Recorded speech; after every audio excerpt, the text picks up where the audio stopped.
If saving money alone made people rich, the world's best millionaires would probably be the ones clipping grocery coupons. That's funny because plenty of people genuinely believe that's how wealth is built. And I think that's one of the biggest financial myths we've ever accepted without questioning. Hold on, though. Saving is still important, isn't it? Absolutely, but important and sufficient are two completely different things. So you're saying saving is necessary, but it isn't the finish line. Exactly. It's more like wearing a seatbelt. It protects you, but it doesn't drive the car anywhere. I like that analogy because nobody expects a parked car to reach another city. Yet millions expect a savings account to magically create financial independence over 20 or 30 years. Maybe because saving feels safe while investing, or starting a business feels unpredictable. That's true, and our brains naturally prefer certainty even when certainty quietly costs us opportunity. Opportunity is such an interesting word because saying yes to one thing usually means saying no to something else. Right, and if every extra dollar sits still forever, that dollar also gives up every chance to grow. Let me challenge you for a second. Isn't avoiding losses more important than chasing gains? In the beginning, yes. You can't build wealth if you're constantly digging yourself out of financial holes. So first stop the leaks, then think about growing the water in the bucket. Exactly, because a bucket with holes can never stay full no matter how much income you pour into it. That reminds me of someone who earned a great salary, but somehow reached payday wondering where everything disappeared. We've all met that person, and sometimes we've been that person. The uncomfortable truth is that money problems often begin long before income becomes the excuse.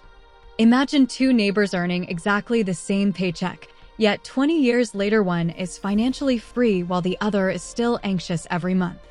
Most people would assume one of them simply got lucky. Luck plays a role in life, but habits usually determine what happens after luck shows up. That's interesting because people celebrate windfalls, but rarely celebrate consistency. Consistency isn't exciting enough to post on social media, but it's exciting when your investments quietly keep growing while you sleep. Meanwhile, someone else is posting photos from every expensive vacation and wondering why their bank account never changes.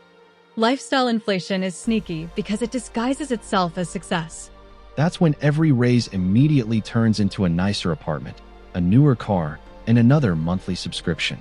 Exactly, and suddenly a bigger paycheck creates the exact same financial stress with more expensive bills. It's almost like people upgrade their lifestyle faster than they upgrade their financial future. I once heard someone say they couldn't afford to invest because every dollar was already spoken for. Then they mention paying for 5 streaming services they barely used. That's the funny part about budgets. They don't judge you. They simply reveal your priorities. Ouch! That sentence probably made a few people look at their credit card statements. Good. Sometimes discomfort is where financial awareness begins. Here's something I've always wondered.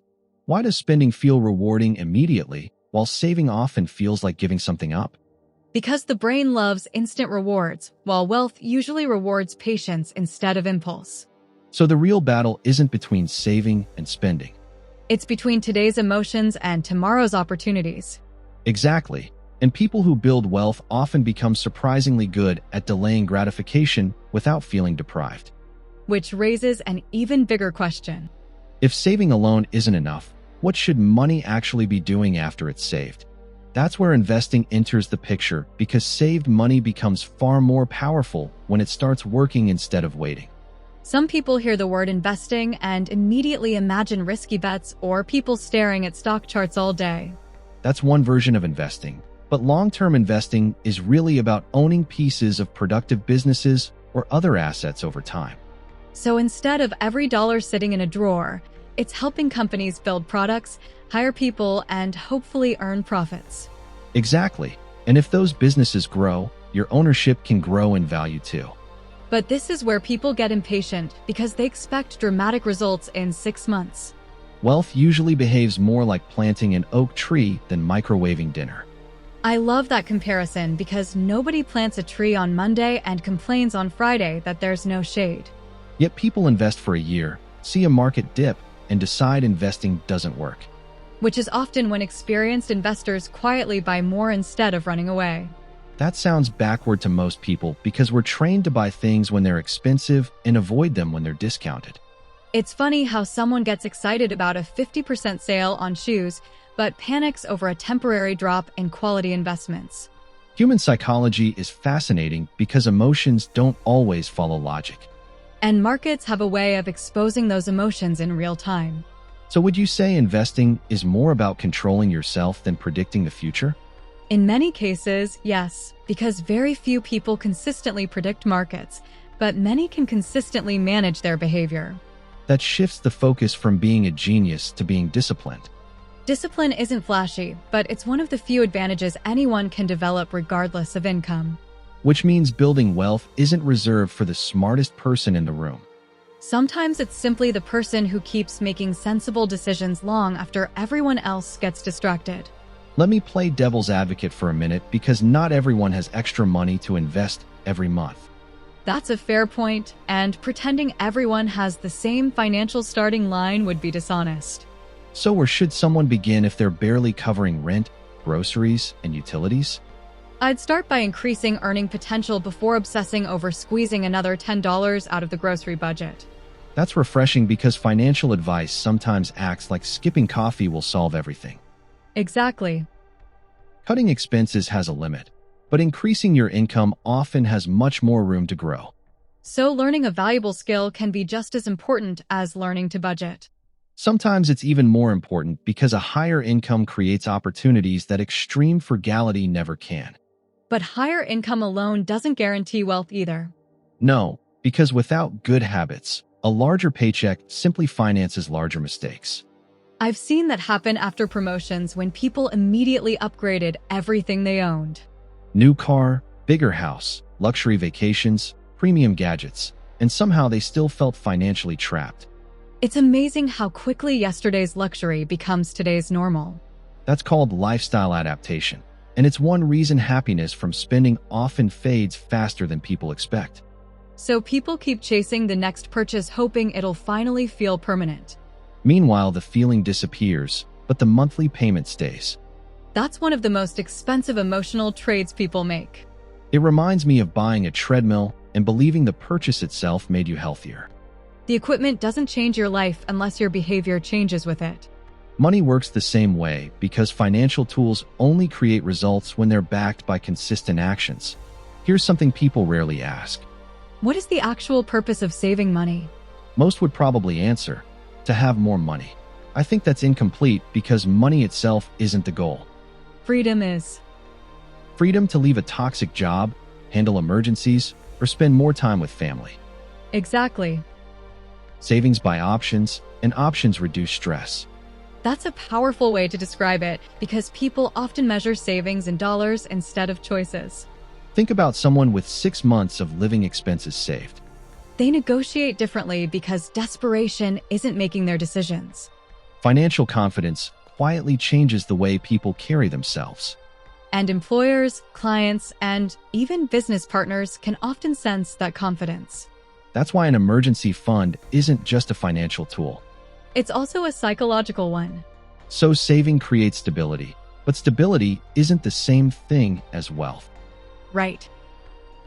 Stability keeps you in the game, while wealth gives you the ability to change the game. I like that distinction because people often confuse surviving with thriving. And surviving forever can become comfortable enough that people stop reaching for bigger opportunities. Comfort is interesting because it's both a reward and sometimes a trap. Absolutely. Comfort can quietly whisper, "Don't take that course. Don't start that business. Don't apply for that promotion." Yet calculated risk is where many life-changing opportunities begin. Notice you said calculated risk, not reckless risk. That's the important difference because gambling hopes for luck, while investing in yourself or productive assets relies on preparation and probability. Which brings us to a bigger question. What investment has the highest potential return before you ever buy your first stock? For most people, the highest return investment is improving their ability to earn more over a lifetime. You're talking about skills instead of stocks. Exactly, because a valuable skill can increase every paycheck you earn for decades. That's something people underestimate because they only notice the cost of learning, not the lifetime value it creates. Imagine spending $1,000 on a certification that helps you earn an extra $8,000 every year. Suddenly, that expense doesn't look like spending anymore. It looks like buying future income. That's the mindset shift most people never make. They ask, how much does this cost? Instead of, what could this be worth 5 years from now? And that question changes everything. It also explains why successful people often spend money on books, courses, mentors, or tools without feeling guilty. Of course, not every course is worth buying. Absolutely not. Paying for information is easy. Applying it consistently is the difficult part. I've met people with shelves full of business books who never started a business. Knowledge without action is like owning gym equipment that still has the price tag on it. There's our second fitness analogy today. Money and fitness have more in common than people realize because both reward consistency more than intensity. Nobody gets financially independent because they made one brilliant decision. It's usually hundreds of ordinary decisions repeated over many years. That sounds less exciting than overnight success. Real wealth usually is less exciting than the stories people tell about it. Let me throw out a controversial opinion. I think social comparison destroys more wealth than low income does. That's a bold claim. Explain what you mean. People rarely buy things in isolation. They buy them because someone else already has them. So you're saying the purchase is often emotional before it's ever practical. Exactly. The neighbor gets a new SUV, and suddenly your perfectly reliable car starts feeling old. Even though the car drove just fine the day before. That's the strange thing about comparison. It changes your satisfaction without changing your reality. And companies understand that psychology better than most consumers do. Advertising rarely says, "This product solves a problem." It usually whispers, "This product says something about who you are." That's uncomfortable because we've all fallen for that at least once. I definitely have. I once convinced myself I needed a premium gadget, only to use half its features. Let me guess. The excitement lasted about a week. Maybe 2 weeks if I'm being generous. Then it quietly became another object collecting dust while the monthly payment kept showing up. That's why delayed purchases can be surprisingly powerful. You mean waiting a few days before buying something? Exactly. If you still genuinely want it after the excitement fades, it's probably a better decision. It's amazing how many must-have purchases disappear after 72 hours. Which proves that urgency is often manufactured rather than real. And every impulse you resist leaves more money available for opportunities that actually improve your future. Here's a question that almost nobody asks themselves. What is the job of every dollar I earn? That's an interesting way to think because most people only focus on how much they earn, not what each dollar is supposed to accomplish. Exactly. Every dollar should have an assignment before it leaves your account. So instead of wondering where your money went, you already know where it was meant to go. That's one reason intentional spending feels completely different from emotional spending. And intentional spending doesn't mean never enjoying life. Not at all. It simply means your spending reflects your values instead of your impulses. I know someone who travels twice a year, but drives the same dependable car they've owned for nearly a decade. Because travel mattered more to them than impressing strangers in a parking lot. Right, and that's a financial decision based on priorities instead of appearances. It's funny how two families with identical incomes can have completely different lives because they value different things. Which proves there's no universal, perfect budget. Exactly. A good financial plan should fit your life, not somebody else's social media highlight reel. That might be one of the healthiest money lessons we've discussed today. Here's another one. Rich isn't always visible. I completely agree because genuine wealth often looks surprisingly ordinary. Some of the wealthiest people I've met never felt the need to prove it through expensive possessions. Meanwhile, some people who look incredibly wealthy are quietly carrying enormous debt. That's why appearances are such a dangerous financial measuring stick. And the moment you stop competing with other people's lifestyles, you finally give yourself permission to build your own. Can I ask something that sounds simple but usually isn't? When does someone actually become wealthy? Most people would answer with a number, but I think that's the wrong place to start. I agree because wealth feels different when you define it by freedom instead of a dollar amount. Someone earning $90,000 with low expenses and growing investments may have more freedom than someone earning $300,000 buried under debt. That's one of those examples that sounds unbelievable until you actually see it happen. And it happens more often than people realize because income and wealth are related, but they aren't identical. Income is what flows into your life, while wealth is what stays and continues working for you. That's a distinction schools rarely explain clearly. Imagine two buckets. One keeps getting filled but has holes in the bottom, while the other holds on to most of what it receives. Over enough years, the second bucket usually ends up in a much stronger position. Time seems to reward efficiency almost as much as effort. That's why small financial habits can create surprisingly large differences over decades. Which brings us back to compound growth, one of the most misunderstood ideas in personal finance. People hear the phrase, but often imagine something dramatic happening overnight. In reality, compound growth means today's gains can begin generating tomorrow's gains, creating growth on top of growth over time. That's why patience isn't just a personality trait in investing. It's part of the strategy itself. Exactly, because the early years often feel slow enough to make people question whether anything is happening. Then one day they realize the progress they're seeing is coming from years of consistency, finally starting to stack together. It's almost like pushing a giant flywheel. The first few turns feel exhausting, but eventually momentum begins helping you. And once people truly understand that feeling, they stop asking how to get rich quickly and start asking how to stay consistent for the long run. Let me ask you something that changed the way I think about money. What happens if you save diligently but never increase your earning power? Eventually you hit a ceiling because there's only so much you can cut from your expenses. Exactly. You can only cancel so many subscriptions before there's nothing left to cancel. But your ability to earn can often grow for decades if you keep learning and adapting. That's why careers shouldn't be viewed as static. They're assets that can appreciate too.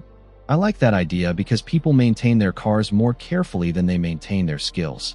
And unlike a car, valuable skills usually become more profitable when you use them consistently. Of course, that means being willing to feel uncomfortable while learning something new. Growth usually charges an admission fee called discomfort. That's a sentence worth remembering because comfort rarely asks us to improve. Here's another misconception. People think multiple income streams automatically make someone wealthy. But if every stream is tiny and none of them grows, you're just managing more complexity. Exactly. Sometimes one strong, scalable source of income beats 5 weak ones. So the goal isn't collecting income streams like trophies. It's building dependable cash flow. Cash flow simply means money keeps coming in consistently instead of arriving once and disappearing. That's why some businesses become so valuable. They generate cash repeatedly rather than only once. And that changes the owner's relationship with money because the income isn't tied entirely to hours worked. Which is why people often say they want passive income, even though creating it usually requires a lot of active effort first. That's the part social media conveniently edits out of the story. They show the harvest, but rarely the years spent planting, watering, and waiting. We've talked a lot about earning, saving, and investing, but we haven't talked enough about time. Which is ironic because time might be the one resource nobody can earn back. Exactly. People obsess over losing $50, but casually waste 5 years. And 5 years invested wisely can completely change someone's financial trajectory. That's why starting early matters so much, even if the amount seems small at first. Some people delay investing because they think they need a huge amount of money before it's worth beginning. That's like refusing to plant a seed because it isn't already a tree. I have a friend who kept saying, "I'll invest when I make more money," for almost a decade. Let me guess. Every raise simply moved the goalpost a little farther away. Exactly. The income changed, but the habit never did. That's an important lesson because financial habits tend to grow alongside income, whether they're good or bad. Which means someone who never saves 10% of a smaller paycheck probably won't suddenly save 10% of a much larger one. Right. More money usually amplifies existing behavior instead of replacing it. That's why building good habits before you need them is so valuable. It reminds me of athletes who practice basic fundamentals long before championship games. Nobody wins because they suddenly became disciplined under pressure. They win because discipline was already normal. Money works the same way. Financial confidence is usually built quietly before anyone notices the results. And when unexpected opportunities appear, prepared people can actually take advantage of them. Which brings us full circle because saving wasn't the destination after all. It was the foundation. Exactly.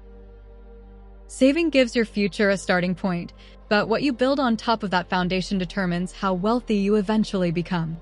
So if someone asked us whether saving money alone can make them rich, what's your shortest honest answer? I'd say saving can protect your future, but it rarely creates extraordinary wealth by itself. That's because protection and growth are related, but they're not the same mission. Exactly. Savings protect your downside, while productive assets create your upside over time. And productive assets don't have to mean owning a giant corporation. Not at all. They can include diversified investments, a well-run business, or skills that consistently increase your earning power. I think that's the biggest mindset shift in this entire conversation. Instead of asking, "How much money do I have?" people should also ask, "How many things are working to earn money for me?" That's when wealth starts feeling like a system instead of a paycheck. And systems keep producing results long after motivation comes and goes. Looking back, it's interesting that saving turned out to be the beginning of the story rather than the ending. Which makes sense because every strong building starts with a solid foundation, but nobody mistakes the foundation for the entire house. If there's one financial habit I'd hope people remember, it's making every dollar serve a purpose instead of wondering where it disappeared. Mine would be staying patient because the most meaningful financial results usually arrive much later than people expect. It's almost comforting to realize you don't need perfect timing or perfect predictions to build wealth. You just need sensible decisions repeated consistently, even when they don't feel exciting. That might be the least glamorous advice we've given today. Maybe, but boring habits have quietly created more millionaires than exciting shortcuts ever have. And if this conversation changed the way you think about saving, investing, and building long-term wealth, we'd love to keep exploring these ideas with you. Subscribe for more thoughtful conversations about money, investing, business, and financial independence. And remember that the goal isn't simply to save money. It's to build a life where your money works as hard as you do.